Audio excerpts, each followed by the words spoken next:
তোমরা সবাই কেমন আছো? আশা করি ভালোই আছো। আমিও একটু ভালো আছি। বন্ধুরা, আজকে তোমাদের খুবই সহজ এবং সাধারণ একটি রেসিপি শেয়ার করব, চিচিঙ্গা ভাজা। তোমরা সবাই একটি লাইক ও একটি সুন্দর কমেন্ট করে পুরো রেসিপিটি একদম স্কিপ না করে দেখতে থাকো। আশা করি তোমাদের খুবই ভালো লাগবে। এখানে দুটো বড় বড় চিচিঙ্গা নিয়েছি। দুটো বড় চিচিঙ্গা মাছ বরাবর কেটে দেখাচ্ছি। তোমরা সবাই পুরো ভিডিওটির সাথে থেকো। এবার চিচিঙ্গা কেটে নেব। চিচিঙ্গার ওপরের যে গাঢ় সবুজ অংশটি খুব ভালো করে চেঁচে নেব। তোমরা যারা যারা এখনও পর্যন্ত আমার চ্যানেলটিকে সাবস্ক্রাইব করোনি, চ্যানেলটিকে সাবস্ক্রাইব করে বেল আইকনটি ক্লিক করে পাশে থেকো।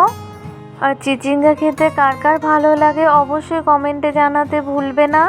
সকাল সকাল গরম ভাত দিয়ে চিচিঙ্গা ভাজা খেতে কিন্তু দারুণ লাগে, তাই ভাবলাম তোমাদেরকে শেয়ার করি। চিচিঙ্গার ওপরের অংশটি খুব ভালো করে চেঁচে নিয়েছি। এবার মাছ বরাবর কেটে নিয়ে চিচিঙ্গার মধ্যে যে বীজগুলো আছে সেই বীজগুলো ফেলে দেব। দিয়ে চিচিঙ্গা একদম ছোট ছোট করে কেটে নেব। তোমরা সবাই দেখতে থাকো। জানি তোমরা সবাই খুব ভালো রান্না করো, কিন্তু আমি কিভাবে রান্না করি সেটাই তোমাদের কাছে শেয়ার করছি। এই চিচিঙ্গা কিন্তু মাংস দিয়ে খেতেও দারুণ লাগে। কে কে মাংস দিয়ে চিচিঙ্গা খেয়েছো অবশ্যই কমেন্টে জানাতে ভুলবে না। তোমরা যারা সব সময়ের জন্য আমার রান্নার ভিডিওগুলি ফলো ওয়াচ করো তাদেরকে জানাই অনেক ধন্যবাদ ও অসংখ্য ভালোবাসা। এভাবে সবগুলো চিচিঙ্গা কেটে নেব।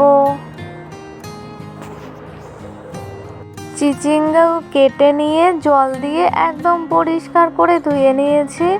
দেখো চিচিঙ্গাগুলো কত সুন্দর দেখা যাচ্ছে। কড়াই গরম হয়ে গেছে। কড়াইতে দিয়ে দেব সরষের তেল। একটু বেশি করে তেল দিয়ে দিলাম। বা নেড়ে নিয়ে তেল ভালো করে গরম করে নেব। এবার তেলের মধ্যে ফোড়নে দিয়ে দেব একটি মাঝারি মাপের পেঁয়াজ কুচি আর বেশ কয়েকটি চেরা কাঁচা লঙ্কা। এবার খুব ভালো করে নেড়ে নেব। এরপর এখানে দিয়ে দেব সামান্য একটু কালো জিরে। তোমরা চাইলে নাও দিতে পারো। এবার নেড়ে নিয়ে পেঁয়াজ লঙ্কা ভেজে নেব। পেঁয়াজ লঙ্কা লালচে করে ভেজে নেওয়া হয়ে গেছে। এরপর এখানে পরিষ্কার করে ধুয়ে রাখা চিচিঙ্গাগুলো দিয়ে দিচ্ছি। এবার সমস্ত কিছু খুব ভালো করে নেড়ে নিচ্ছি। আমি সবার ভিডিও ফুল ওয়াচ করি, প্লিজ তোমরাও আমার রান্নার ভিডিও একদম ফুল ওয়াচ করো। এবার চিচিঙ্গার মধ্যে দিয়ে দেব পরিমাণ মতো লবণ আর দিয়ে দেব পরিমাণ মতো হলুদ গুঁড়ো। এরপর সমস্ত কিছু খুব ভালো করে নেড়ে নিয়ে থালা চাপা দিয়ে 3 মিনিট জাল করে চিচিঙ্গাগুলো একটু সেদ্ধ করে নেব। আমার রান্নার ভিডিও সবার আগে পেতে প্লিজ বেল আইকনটি অল করে রেখো। 3 মিনিট জাল করে ফিরে আসলাম। এবার থালা তুলে নেব। সব কিছু খুব ভালো করে নেড়ে নেব। চিচিঙ্গা খুব ভালো করে সেদ্ধ হয়ে গেছে। এবার যতক্ষণ না চিচিঙ্গা ভাজা ভাজা হয় ততক্ষণ পর্যন্ত জাল করে নেব। দেখো বন্ধুরা, ভাজা ভাজা কিন্তু হয়ে গেছে প্রায়। আবারও 2-3 মিনিট মতো হাই আছে জাল করে খুব ভালো করে চিচিঙ্গা ভেজে নেব। 3-4 মিনিট জাল করে ফিরে আসলাম।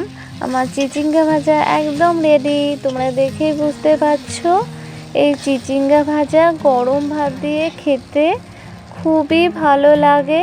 আর চিচিঙ্গা ভাজা এখন নামিয়ে নিচ্ছি। তোমরাও এভাবে অবশ্যই বাড়িতে একবার ট্রাই করো। আশা করি তোমাদের খুবই ভালো লাগবে। চিচিঙ্গা ভাজা রেসিপিটি দেখে যদি তোমাদের ভালো লেগে থাকে তাহলে অবশ্যই ভিডিওটিতে লাইক, কমেন্ট এবং শেয়ার করবে এবং অবশ্যই চ্যানেলটিকে সাবস্ক্রাইব করে বেল আইকনটি ক্লিক করতে ভুলবে না। আজকে এই পর্যন্তই। তোমরা সবাই ভালো থেকো। বাই বন্ধুরা।